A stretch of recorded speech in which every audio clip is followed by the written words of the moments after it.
আচ্ছা, তো দেখতে পাচ্ছেন দর্শক, আজকে আমাদের মানামি থেকে এম খান 7কে উঠিয়ে দেওয়া হচ্ছে। তো এম খান 7 ছাড়ছিল সবাই আগে বরিশাল ঘাট থেকে আজকে, তো এখন আমরা এম খানকে উঠিয়ে দিচ্ছি। এম খান তার গতি বাড়িয়ে দিল মানামিকে দেখার পর, কিন্তু মানামি আগে চলে যাচ্ছে এম খানকে ছাড়িয়ে। কারণ ব্র্যান্ড ইজ ব্র্যান্ড, এটা আপনার মাথায় রাখতে হবে।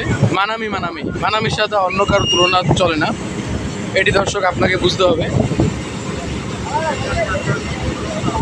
এই যে দেখতে পাচ্ছেন, আমরা মানামির এম খান 7কে অলরেডি ধরে ফেলেছি।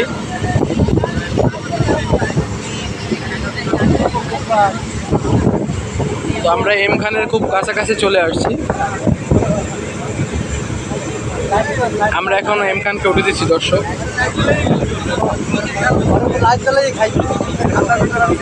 এই যে দেখতে পাচ্ছেন, আমরা এম খানকে উঠে দিচ্ছি।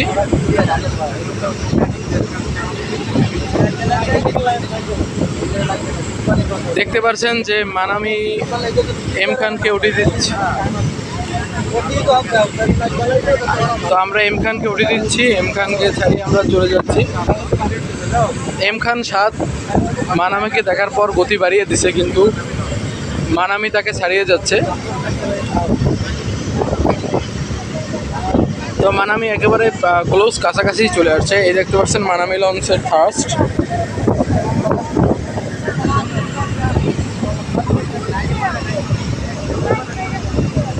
তো আমরা চলে যাচ্ছি এম খান 7কে ওটি দিয়ে। তো বরিশাল থেকে ফার্স্ট ট্রিপে ছেড়েও এম খান 7 পারল না মানামির সাথে। আমাদের লঞ্চটি ছাড়ছিল 4 নম্বর পজিশনে। তো এম খান মোটামুটি 20 মিনিট আগে ছাড়ছিল বরিশাল ঘাট থেকে।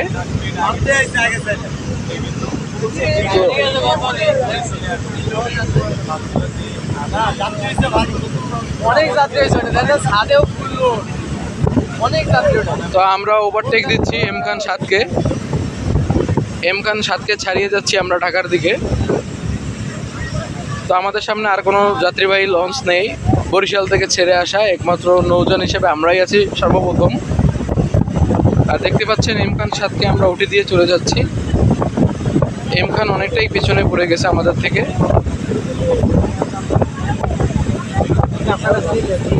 তো আমরা উঠে দিচ্ছি এম খান 7কে।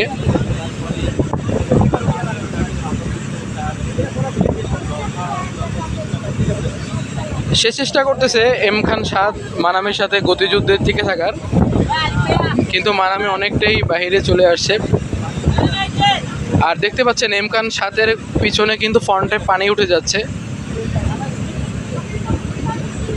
এর কারণ নদীতে নাব্যতা সংকটের কারণে পানি উঠে যায়, আর স্পিড বাড়িয়ে দিয়েছে, তবুও সে পারছে না এম খান 7-এর সাথে।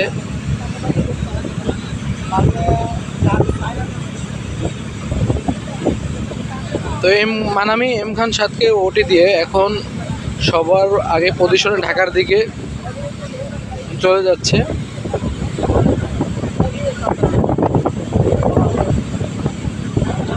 বিশ মিনিট আগে ছেড়ে কোনো লাভ হলো না, মানামি উঠে দিচ্ছে এম খান 7কে। তো এই ছিল আজকে ঈদযাত্রার খবর। আমরা প্রথম থেকে 4টি লঞ্চ ছেড়ে আসছিল, 4টিকে ওটি দিয়ে এখন 1 নম্বর পজিশনে ঢাকার দিকে চলে যাচ্ছি। বরিশালের সর্বশেষ লঞ্চ হিসেবে এম খান 7কে উঠে দেওয়া হলো মাত্রই। তো সকলকে ভিডিওটি শেয়ার করে দিবেন, লাইক করে দিবেন। ধন্যবাদ।